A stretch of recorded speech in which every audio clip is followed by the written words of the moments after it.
यहाँ पर नमन कर रहे हैं वीर सावरकर को लेकर जो किताब लिखी गई उसका विमोचन यहाँ पर किया जा रहा है और इसके किताब का विमोचन किया गया। इंदिरा गांधी प्रतिष्ठान में ये कार्यक्रम रखा गया है। लखनऊ से सीएम योगी आपको लाइव हम दिखा रहे हैं।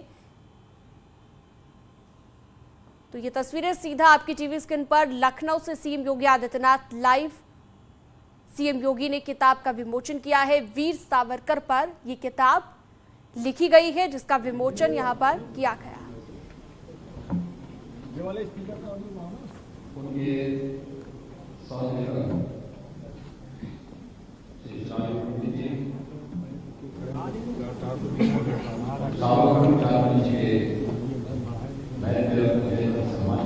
नहीं आ रही तो किसी ने निकाल तो नहीं किया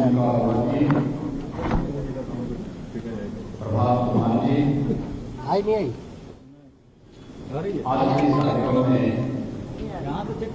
उपस्थित सभी महानुभाव, मैं सबसे पहले स्वतंत्र वीर सावरकर की 140वीं जयंती के अवसर पर उस राष्ट्र ऋषि को कोटि कोटि नमन करते थे, विनम्र श्रद्धांजलि अर्पित करता हूं।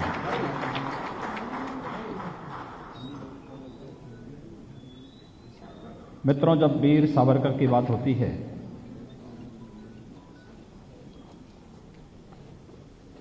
तो वीर सावरकर की प्रतिभा ताई,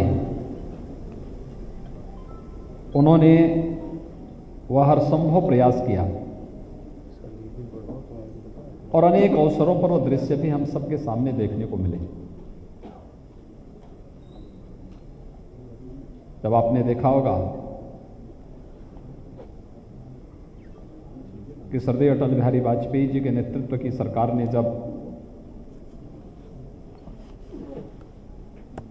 पोर्ट विलियर में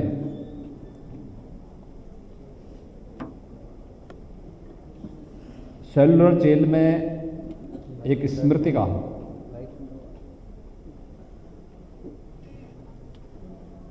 वीर सावरकर के नाम पर लगाई थी, तो उसके बाद आने वाली कांग्रेस नेतृत्व की सरकार ने उसे वहां से हटा करके इस राष्ट्र नायक को अपमानित करने का काम किया था। अनेक ऐसे अवसर आए, लेकिन वीर सावरकर की जब मैं चर्चा करता हूं, यह देश जब वीर सावरकर को जानता है तो 20वीं सदी का एक ऐसा महानायक, दुनिया में उनके समकक्ष कोई उस सदी में नहीं पैदा हुआ।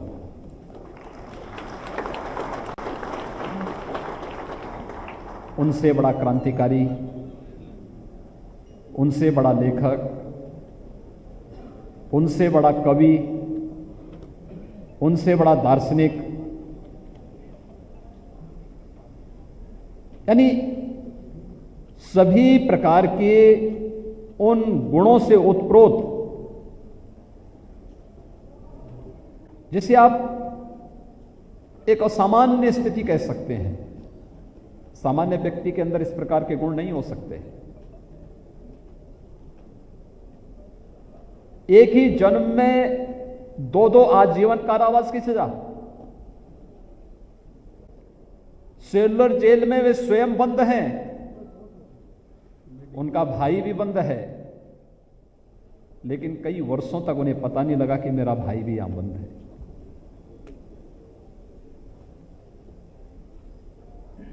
लेखनी कैसे होनी चाहिए सेलुलर जेल की उस कोठरी में, उस कोठरी, छोटी सी कोठरी में उनके पास कागज नहीं, उनके पास कलम नहीं,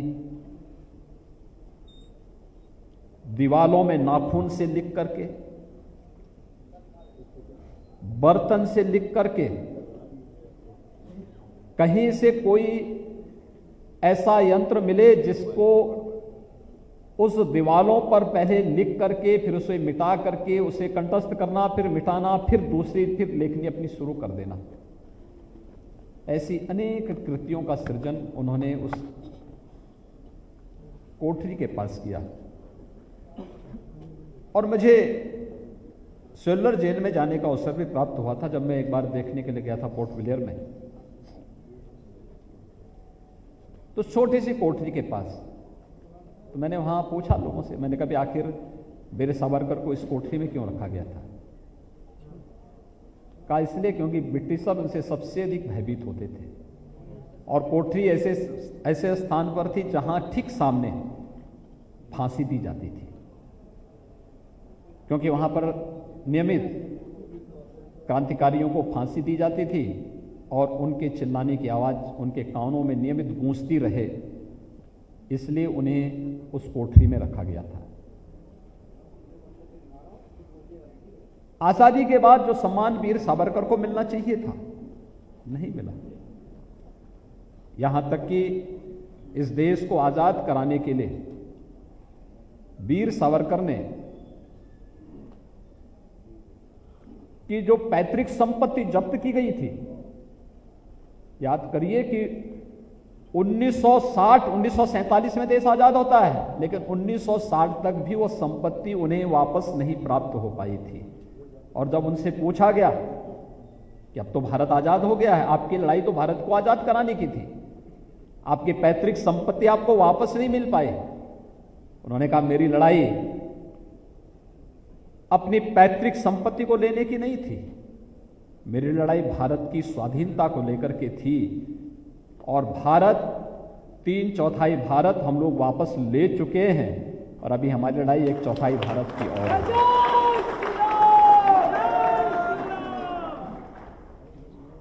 भाइयों बहनों, बहुत सारे ऐसी बातें जो आज हम सामान्य बात व्यवहार में चर्चा करते हैं, ये हिंदुत्व जो शब्द आया है ना, ये भी वीर सावरकर ने दिया है। हिंदी व्याकरण के बहुत सारे ऐसे शब्द हैं जो वीर सावरकर की देन है। हिंदू की परिभाषा क्या हो सकती है? एक बिना किसी विवाद की एक ऐसी परिभाषा, सिंधु सिंधु पर्यंता यस्य भारत भूमिका पितृभू पुण्य भू सेव सवे हिंदू रीति स्मृति। इस परिभाषा को भी अगर किसी एक युग दृष्टा राष्ट्र ऋषि ने इस भारत को दी और सनातन हिंदू धर्मावलंबियों को दी कि आपकी वास्तविक पहचान क्या है और कैसे आपको हिंदू कहा जाएगा, यह भी वीर सावरकर की देन है।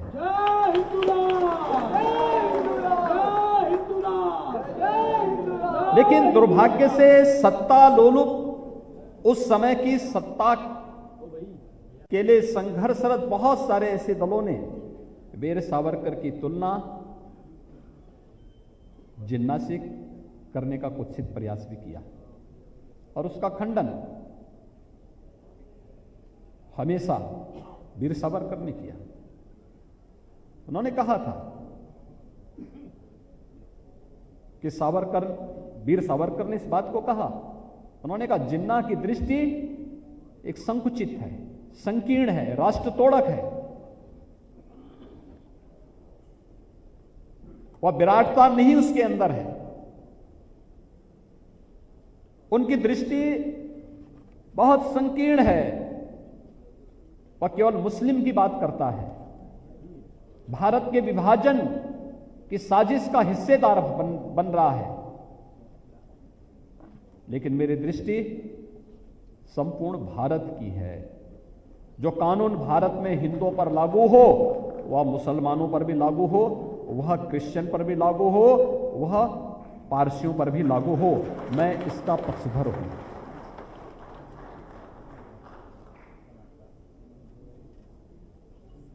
यानी उस कालखंड में भी वह व्यक्तित्व किस रूप में भारत के बारे में चिंता कर रहा है, भारत की, यानी उन्हें जब ब्रिटिशर ने कैद से मुक्त किया, रत्नागिरी में भी काफी दिनों तक उन्हें नजरबंद करके रखा गया, लेकिन उस सब के बावजूद कभी उन्होंने अपने मुद्दों, अपने मूल्यों, अपने आदर्शों से कोई समझौता नहीं किया। अपने मिशन के लिए लगातार कार्य करते रहे। राष्ट्रपिता महात्मा गांधी, नेताजी सुभाष चंद्र बोस और भारत माता की उस समय की तत्कालीन तमाम राष्ट्रीय नेताओं के साथ उनका संवाद, उनका संपर्क ये लगातार बना रहा। मिशन एक ही था, कैसे भारत स्वतंत्र हो और भारत की स्वाधीनता का स्वरूप क्या होना चाहिए। इस भाव के साथ उन्होंने उस समय जो कार्यक्रम प्रारंभ किए, आज उसका प्रभाव हम सबके सामने देखने को मिल रहा है। विचार कभी मरते नहीं हैं,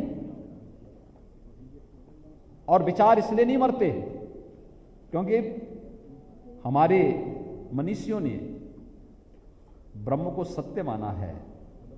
शब्द ब्रह्म का प्रतीक होता है, और जो शब्द निकला है वो अपना आकार लेगा, और इसलिए वीर सावरकर की वह शब्द दृष्टि अपना आकार लेती हुई दिखाई दे रही है। वह शाश्वत है, वह सत्य है, और वह शाश्वत और सत्य दृष्टि ही आज जो कुछ आपके सामने देखने को मिल रहा है, उसी के कुछ बृहद रूप हैं, उसके कुछ लघु रूप भी हैं। अगर वीर सावरकर की बात को कांग्रेस ने माना होता, देश विभाजन की त्रासदी से बच गया होता। वीर सावरकर की इस कृति का विमोचन अमृत महोत्सव वर्ष में हो रहा है। हम 75 वर्ष देश की आजादी का मनाने जा रहे हैं 15 अगस्त 1947 2022 को। 1947 को जो देश आजाद हुआ, लेकिन भाइयों बहनों, जब ये देश अपनी आजादी के अमृत महोत्सव वर्ष में अमृत महोत्सव के आयोजन के साथ जुड़ेगा, हमें देश के दर्दनाक विभाजन की त्रासदी को भी विस्मृत नहीं करना है। एक दिन पहले देश का विभाजन भी हुआ था।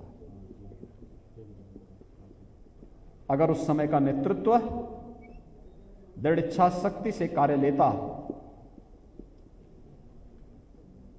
तो देश का भी दुर्भाग्यपूर्ण विभाजन नहीं होता, अमानवीय अत्याचार नहीं होते, लाखों लोगों की निर्मम हत्या नहीं होती। भारत विभाजन की त्रासदी के फलस्वरूप जो बातें सामने आई थी, तब भी वीर सावरकर ने एक बात कही थी, पूरी दृढ़ता के साथ कही थी। उन्होंने कहा, पाकिस्तान आएंगे जाएंगे। हर एक युग दृष्टा ऋषियों ने इसी बात को कहा। जब श्री अरविंद से पूछा गया पाकिस्तान के बारे में, उन्होंने कहा, पाकिस्तान आध्यात्मिक जगत में कोई शब्द है ही नहीं, ये तो हमेशा नष्ट इसको हो जाना है, ये कभी वास्तविक बन ही नहीं सकता है।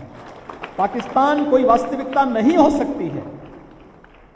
लेकिन वीर सावरकर ने भी यही बात कही थी, पाकिस्तान आएंगे जाएंगे, लेकिन हिंदुस्तान हमेशा रहेगा।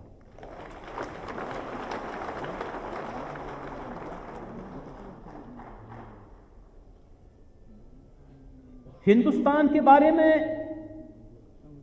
उस समय की विभाजन की त्रासदी को देखते हुए भी जिस मजबूती के साथ उन्होंने इस बात को कही थी, मुझे लगता है हर भारतीय को उस दृष्टिकोण को अपनाने की आवश्यकता है। नेशन फर्स्ट की थ्योरी यही आज की वास्तविकता है। आदरणीय प्रधानमंत्री जी जब अमृत महोत्सव वर्ष के साथ पूरे देश को जोड़ रहे हैं, आयोजन केवल 15 अगस्त 2022 का नहीं है, आगामी 25 वर्षों का है, अमृत काल का है। इन 25 वर्षों में भारत को हमें कहां लेके जाना है, और उन 25 वर्षों का एक विजन हम सबके सामने बहुत स्पष्ट होना चाहिए। अगर नेशन फर्स्ट की इस थ्योरी को हमने अपनाया होता 1947 में, देश का विभाजन नहीं होता, नेशन फर्स्ट की थ्योरी को अगर हमने अपनाया होता, 1962 में चीन की हिम्मत नहीं थी कि वह भारत पर हमला कर पाता है। नेशन फर्स्ट की नीति को हमने अपनाया होता, 1965 में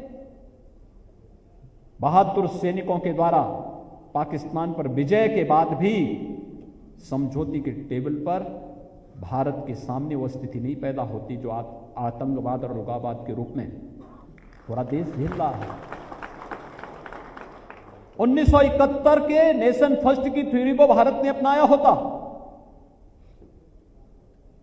तो युद्ध में पाकिस्तान के 95,000 सैनिकों को आत्मसमर्पण के लिए मजबूर करने के लिए भारत के बहादुर सैनिकों के इस प्रयास पर पाकिस्तान अपनी धूर्ततापूर्ण कुदृष्टि से आज भी भारत के अंदर आतंकवाद और उग्रवाद को प्रेरित और प्रोत्साहित करने का दुस्साहस नहीं कर पाता है।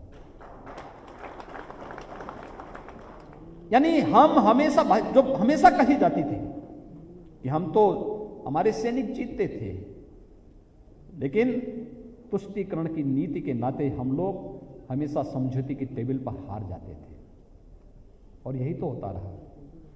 बस सावरकर की दृष्टि थी जो बार बार आगाह करती थी और इस पुस्तक के बारे में जो आज यहां पर इस कृति को उदय जी ने और चिरायु जी ने जो कृति यहां पर दी वीर सावरकर के बारे में, मेरे लिए इसलिए महत्वपूर्ण है क्योंकि उत्तर प्रदेश में वीर सावरकर का पहला आगमन गोरखपुर में हिंदू महासभा के किसी कार्यक्रम में हुआ था। गोरखपीठ के द्वारा आयोजित कार्यक्रम में ही उस आयोजन में 1946 में गोरखपुर में हुआ था और उस समय वीर अद्भुत व्यक्तित्व था। यानी कुछ परिवार ऐसे थे जिन्होंने स्वतंत्र लक्ष्मी के लिए अपना सब कुछ समर्पित कर दिया था, हो सकता है लोगों ने उसको अपने अनुसार परिभाषित करने का प्रयास किया हो, लेकिन सच्चाई यह थी कि वीर सावरकर कभी भी अपने मूल्यों और आदर्शों से समझौता नहीं किए। इतिहास में आज भी क्या पढ़ाया जाता है? 1857 के प्रथम स्वातंत्र समर को यह सैनिक विद्रोह था या उसको कमतर करके आंकने का प्रयास हुआ। पहली बार किसी एक क्रांतिकारी ने कहा था नहीं, ये केवल विद्रोह नहीं है, इस समग्र भारत में एक साथ लड़ा जाने वाला भारत का प्रथम स्वातंत्र समर है। और 1857 के प्रथम स्वातंत्र समर के रूप में फिर उन्होंने जो अपनी लेखनी की, अद्भुत है।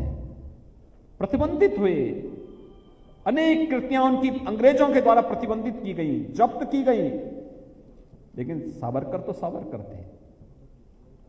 उनकी कृतियों को कितना भी अंग्रेज नष्ट करते थे, वे इतना उनको कंठस्थ रहता था, वो दूसरा फिर उसका तैयार कर लेते थे। अंग्रेज परेशान थे, वीर सावरकर का बाल बांका नहीं कर पाए थे। और मित्रों, यहीं से बात आती है कि समस्या देने वाला भले ही उसकी हस्ती कितनी महान क्यों न हो, लेकिन ईश्वर की कृपा दृष्टि से बड़ी नहीं हो सकती, कभी नहीं हो सकती। वीर सावरकर उसका जीता जागता उदाहरण है।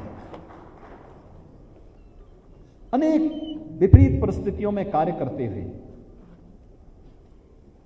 अंततः 1966 में भी जब उनका महाप्रयाण होता है, यानी 26 दिनों तक लगातार निराजल उन्होंने अनुष्ठान करके अपने को होम किया था, राष्ट्र के लिए समर्पित कर दिया था।